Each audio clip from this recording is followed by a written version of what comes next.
In this video, we're going to be playing around with the slip knot loop texture stitch. So let's get started. Something I feel like I don't do enough, which I'm guessing a lot of you out there also probably don't do, is doing weaving samples.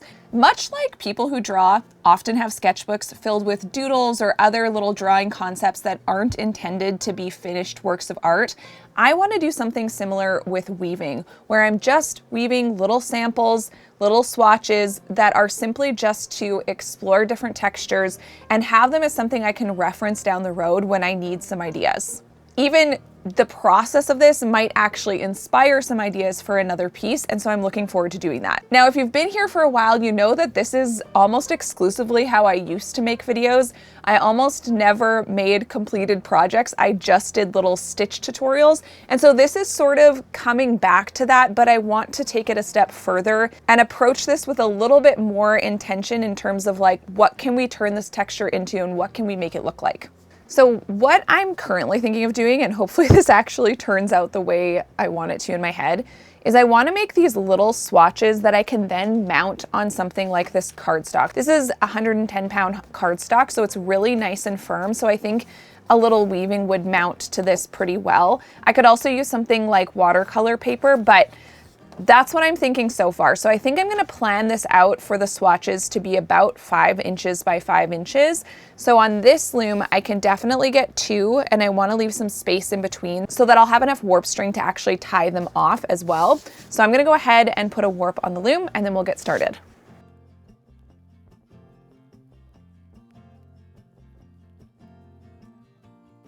So now just what I want to figure out is how big the cardstock should be at the bottom, because I need to make sure that I have enough warp string at each end as well as the middle to be able to tie this on. 10. So that would work. How big is this? Yeah, honestly. I'm now thinking that maybe it would honestly be better to weave all of the samples all in a row and just have a couple rows of plain weave separating each one. Then I don't have to make multiple warps, which makes this feel a little bit more approachable. And because I have so much length, I can easily fill up the page and still have lots at each end. So I think I'm going to go ahead and do that. So first off, I'm going to put in some cardstock at the bottom. And then I think what I'll do is use just some off-white yarn for the beginning, the in-betweens, and then the very end, maybe just to add some cohesion to it and have something neutral separating each section. So I'm gonna take 4 lengths of this, and I'm going to do a row of twining followed by 2 rows of plain weave. So before I get into what my ideas for each sample I want to make are, I'm going to show you how to do the slip knot loop so that you have that instruction before you get started on your samples. So I chose a nice bulky weight yarn. Let's get started with that. You don't have to start at one end. You can start out in the middle, and that's what we're going to do today because I want to show you how to do sort of an organic shape with this. So I'm just going to pick a random string. And what I personally do is I just tie a half knot to get started. And then I can tuck this back in the end. And when I'm done weaving, I will clean that up in the back and cut it shorter. So then what I'm going to do, and if you're right-handed, this will be comfortable for you. If you're left-handed, you'll probably feel more comfortable doing it the opposite way, I assume, because I feel like I would feel awkward doing it the other way around. So what I'm going to do is I'm going to go to, you can go on the same string or you can go to the next one. I'm going to go to the next one. I'm grabbing the yarn and I'm going to pass it underneath the warp string from right to left. And I'm grabbing the loop with my left hand. Then I'm going to reach through this loop and grab the yarn. And I'm going to start tightening it.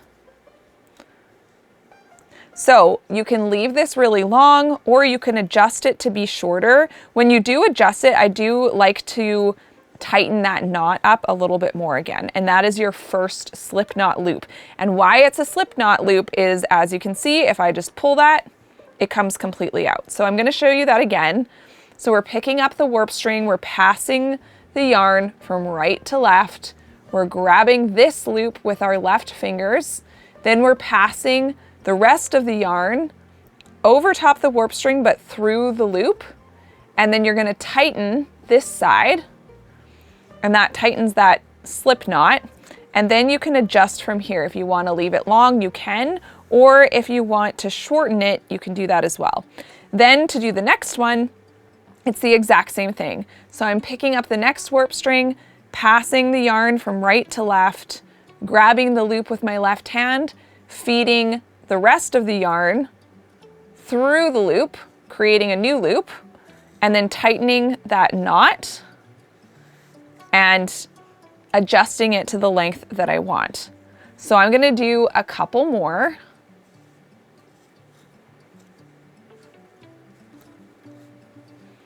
Now, depending on the thickness of your yarn, you can also skip warp strings if it's feeling like those knots are too short. You can kind of let them sit on top of each other like this. It's something that you do have to play around with to get a good feel for it.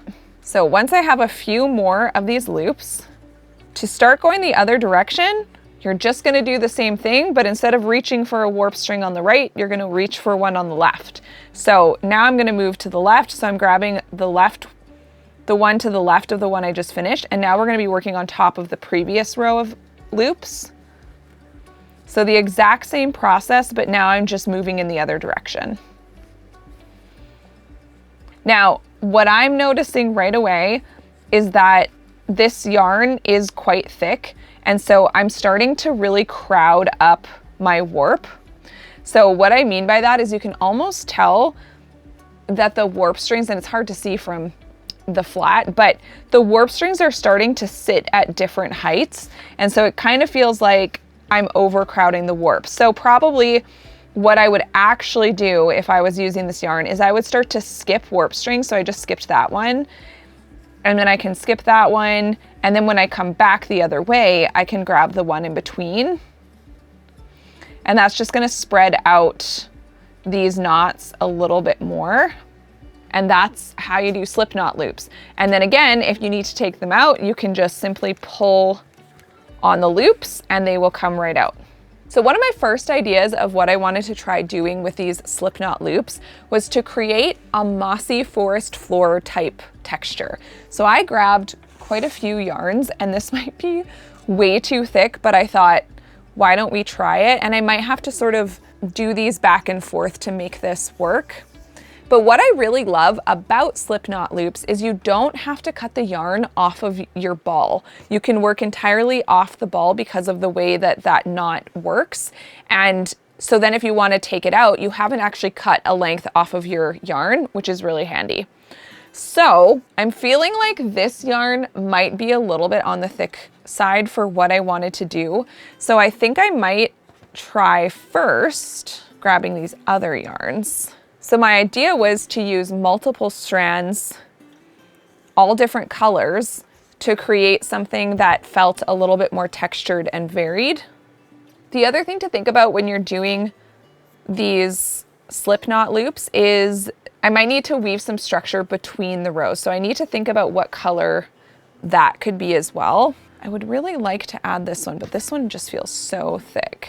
Maybe I should just try it. Now, in this case, when I'm using multiple strands, I'm definitely going to need to skip warp strings so that I don't massively overcrowd my warp. So I'm gonna pick a warp string. Well, I might just go to the edge for this one, but I'm probably gonna need to add that plain weave in between. Now, I already don't love how bulky this knot is, but hopefully I'll be able to sort of cover it up with the loops or just have it sit more in the back once I tuck in the ends.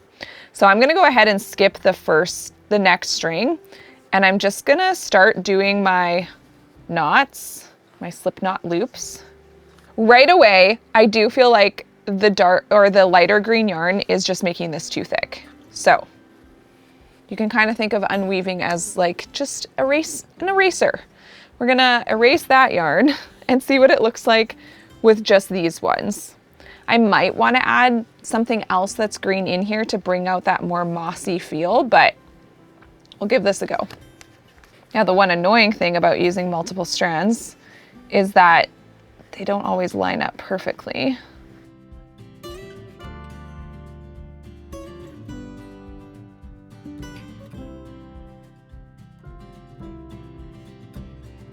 Okay, so that's my first row of this combination.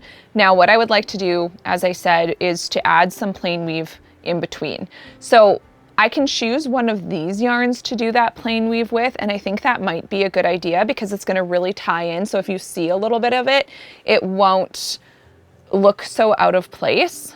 So I'm gonna grab a length of this brown yarn because I think that just works well. And I'll just grab one arm span and use my tapestry needle to weave in a few rows of plain weave.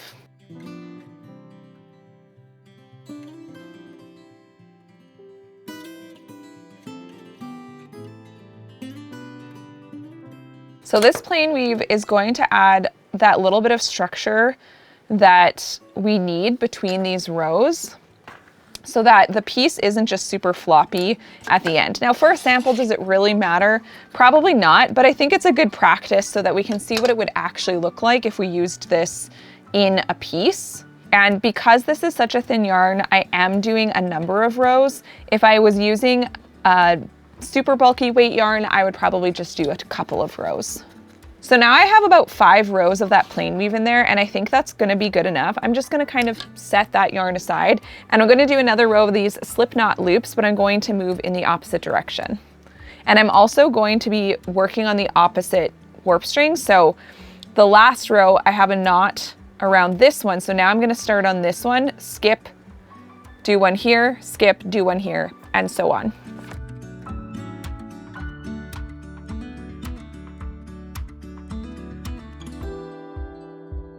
Okay, so now I'm done the second row, and I think I don't need to do a huge section of this. I do want to finish this off with one more row just so that we have a decent portion of this texture, but I think it's kind of cute. I think it could give a mossy forest floor. It is quite textured, so maybe there's something to be said about adding larger areas of plain weave and just doing little bunches of these loops so that it could look like more patches of moss. I'm not sure, but I think this is a really great test. And what I do love is using a bunch of somewhat similar colors to provide some interesting color and texture variation through these loops.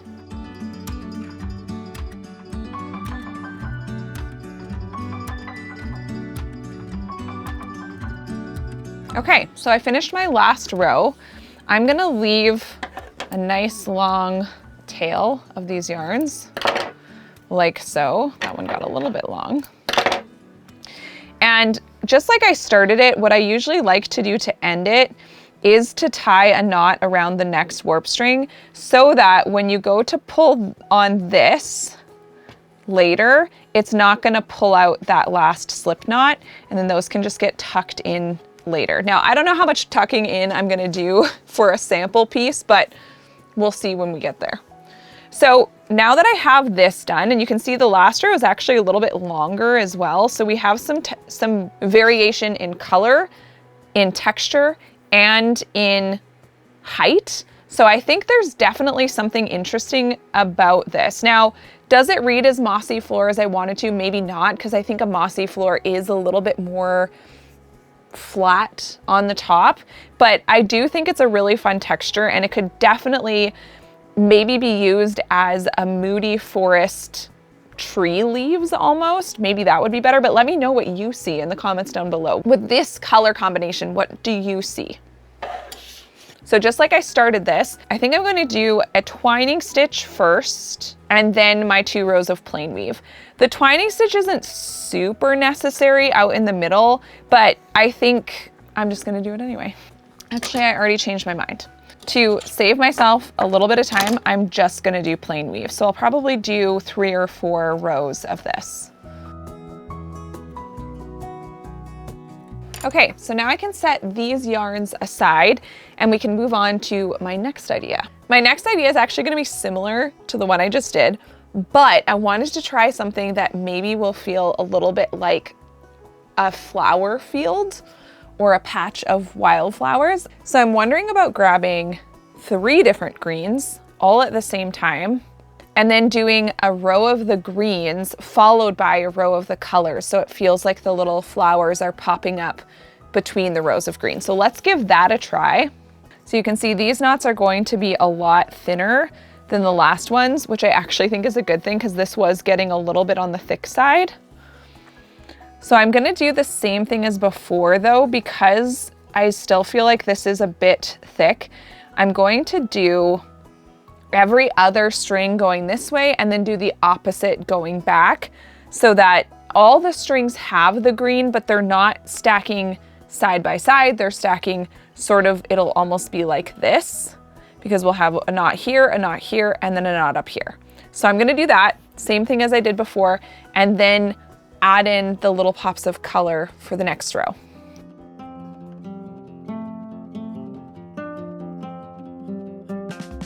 Okay, new idea.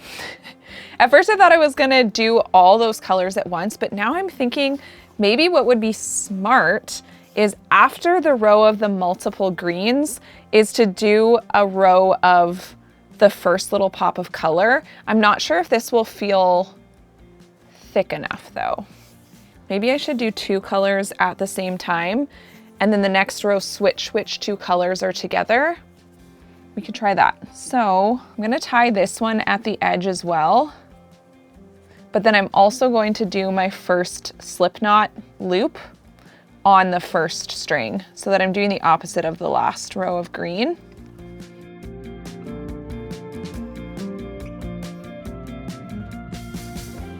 Okay, so now I have some green and then I have some color, and now I'm gonna go back again with the green. Now this green row is gonna be right on top of the color row, and I think with these knots being a little thinner, what I'm gonna try to do intentionally is not do plain weave so that when we take this off, I can see what that does to the structure, because that'll also be good information. This is a time to experiment and see what happens. So I think I'm gonna do that. Now, I'm not gonna yet tie off this end just because I don't feel 100% sure I'm gonna like this. So what I'll do, I'll set these 2 yarns over here for now, and I will just sort of work over top of these.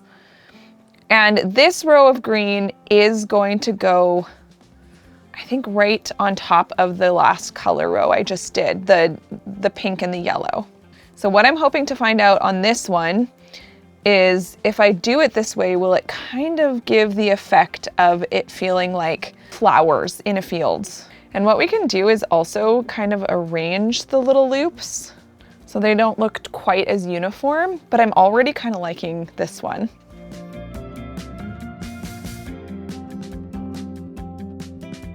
Okay, so for this next row of the color, I'm thinking of swapping one of the previous colors with this one, because what I'm trying to create is something that feels not too uniform.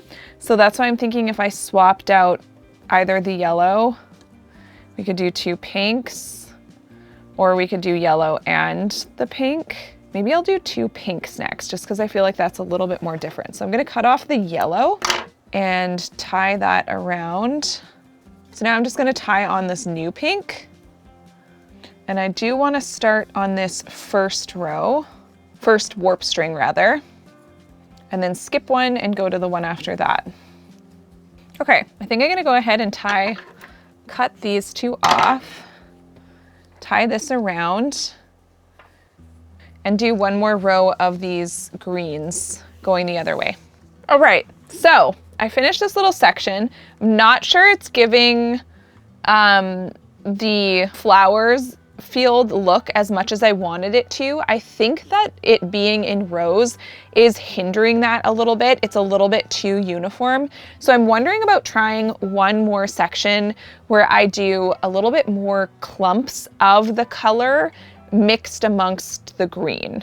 So maybe let's try that. I don't know how I'm gonna do this. I think I should probably do a couple rows of plain weave here, just to make sure the structure isn't completely out of whack.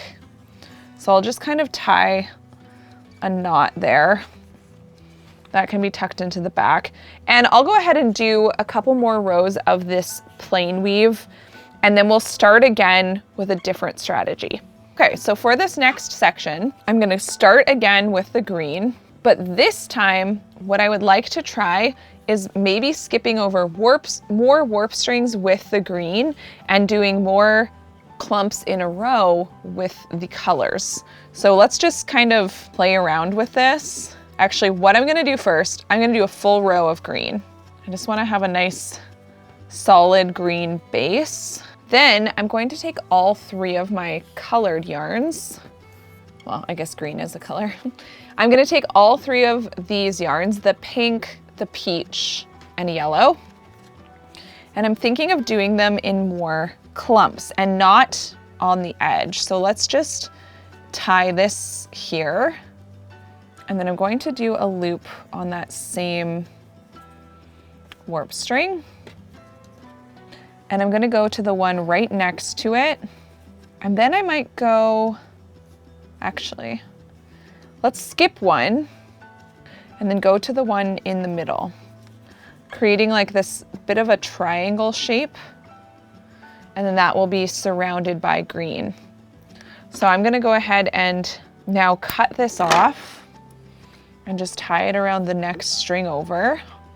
And then I'm gonna do that again, just a little further down.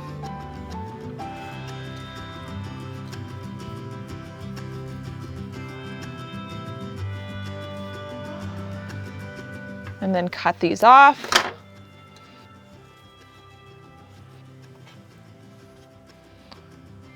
And I'm going to do that one more time.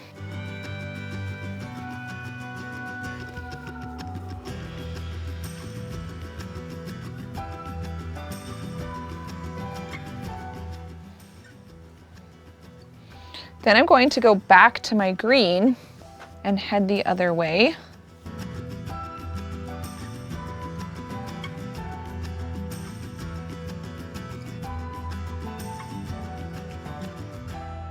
So I finished this up, and I do think that clumping the flower colors together maybe looks a little bit more intentional. I think this for me looks too, somehow both too organized and too random at the same time. It feels like the colors are maybe too close, and maybe the better way to do this strategy is to use only one of the flower colors at a time. I'm not entirely sure, but I think this strategy is looking more like a flower field, and I kind of like that. Now, it is still very organized because I only did one row. If I did multiple rows of this, I would make sure that I'm sort of staggering and not perfectly stacking where the flowers are throughout, so that it would look a little bit more organic and natural like it would in real life. So I'm gonna do more plain weave between, and then we'll get going with the next idea. For my next idea, I'm gonna be using a bunch of different materials that have different textures, they're different weights. And this section is going to be loosely coral reef inspired. So for this section, I want to explore using different types of materials, doing the loops at different lengths, and then sticking with more clumps of solid colors. So where do I start? Maybe let's go ahead and start with this really pretty kind of fuchsia color. And then next to it, maybe I'd like to do some of this yellow. Now this section, I'm not entirely sure how I'm going to add the structure portion, because I'm gonna be working in more organic shapes. So I don't know how I'm gonna do that. I think I'm just gonna go for it and hopefully figure it out as I go. Now this is gonna be a bit different because I'm only using, for instance, one thin strand of yarn here.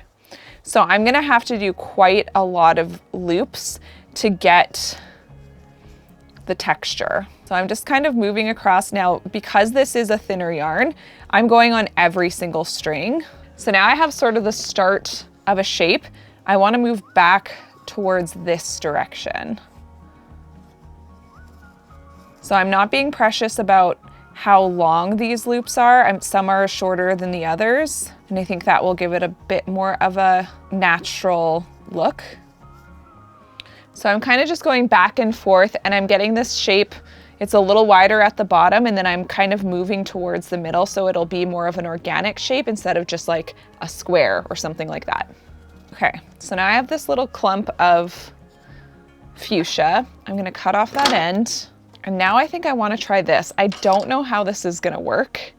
This is a cotton frizz ribbon. I'll link a couple places where you can get a variety of different materials, such as this cotton frizz ribbon in the description box below. I don't know that I've tried doing these loops with a cotton frizz ribbon. I think it'll definitely work. It's just a matter of will it look good? Maybe I'll make these ones a little bit longer.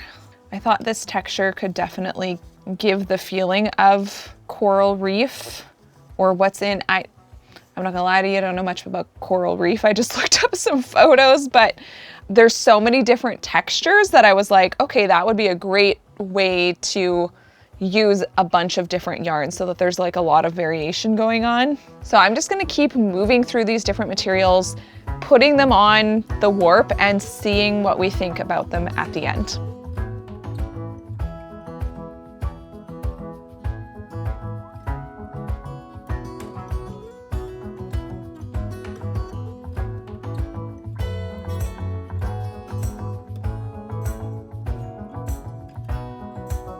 Okay, I grabbed some of my hand spun yarn because I thought that might also be interesting. So I'm just sort of grabbing different materials out of these colors that I picked and seeing how they look with the loops. Do I love these all together? I don't know. I don't know if I love it. But again, this is an exercise of just playing around and seeing what happens.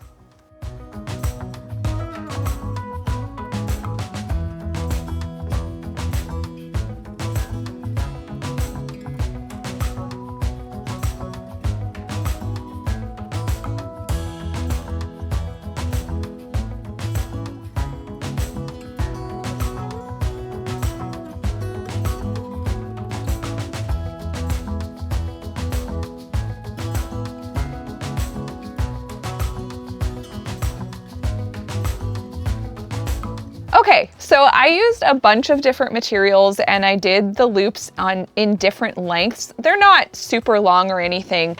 And I have a couple conclusions if you're interested. So one of the conclusions I came to is I don't love the recycled cotton string as a loopy texture. I think there's a couple things that aren't working for me here. One, I think is kind of the faded color, but two is the sheen. I feel like it's a very flat color because it's a matte cotton ripped up fabric. And the other thing I'm noticing is that because it's a strip of fabric, even though it's soft on the edges, you can still very much see the rigid lines of the ribbon itself. So it's just not as successful to me as all the other ones. I think if I cover this up, I actually like all of these so much more, but it's good to have that as a test and to have this as something I can refer back to. And that's really helpful as a sample. I didn't do any plain weave between the rows of these loops here. So I'm gonna go ahead and do a few rows of plain weave up here, followed by a twining stitch, and then we're gonna go ahead and mount this onto the cardstock.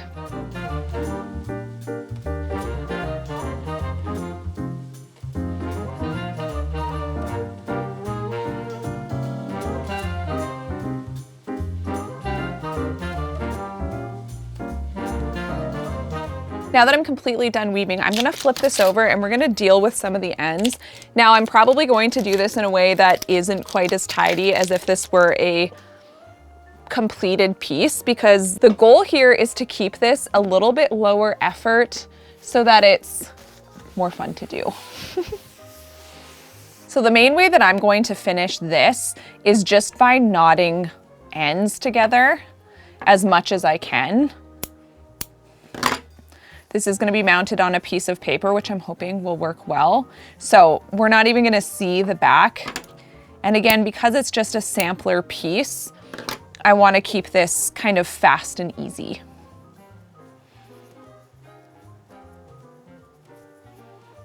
Now that I'm done most of the main strings, I have a few more hanging out. I'm just going to stitch these in how I normally would on just these plain weave sections. So just getting some loops in the back and trimming off the excess. Again, not at all being precious about this since it is a sample piece.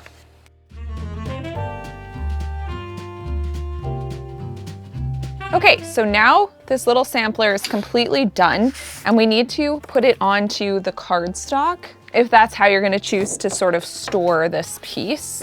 I'm actually kind of debating now because it's a little bit long, a little bit longer than I thought. Do I wanna do that? Okay, here's the deal. It's a little bit longer than I was expecting, and I don't know if putting it on the paper is gonna work super well, but I figure we might as well try, because I do think it would be handy to have this on paper, and then maybe it can be with other samples I do like this, put into some sort of like file box so that they stand up and it's not just a pile of samples, because I've done that before and then it seems a little tricky to go through them that way. So let's just try this. So I'm just lining up my piece of paper here till it looks kind of centered and straight. And then I'm just going to mark the holes with a pencil. Now I'll do the top. So that's kind of what it looks like.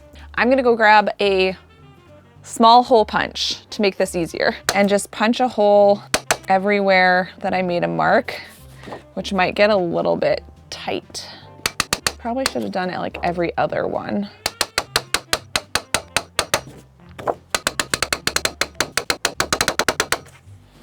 Okay, so next thing I'm gonna do, I'm gonna cut this off of my loom, leaving the tails nice and long.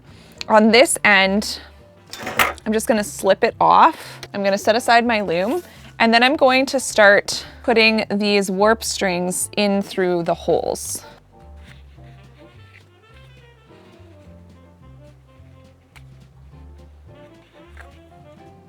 Okay, so now that I have all these strings going through the holes, looks like I don't want to tie them too tight because otherwise it's not going to quite reach the other side. So I'm just going to flip this over and tie a bunch of knots.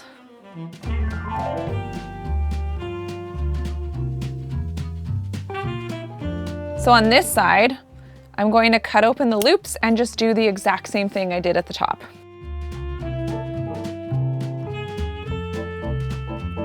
All right, my little sample page is all done, and here's what it looks like. Let me know in the comments down below if you enjoyed this style of video. I would love to know. And if you did enjoy this video, check out this playlist next.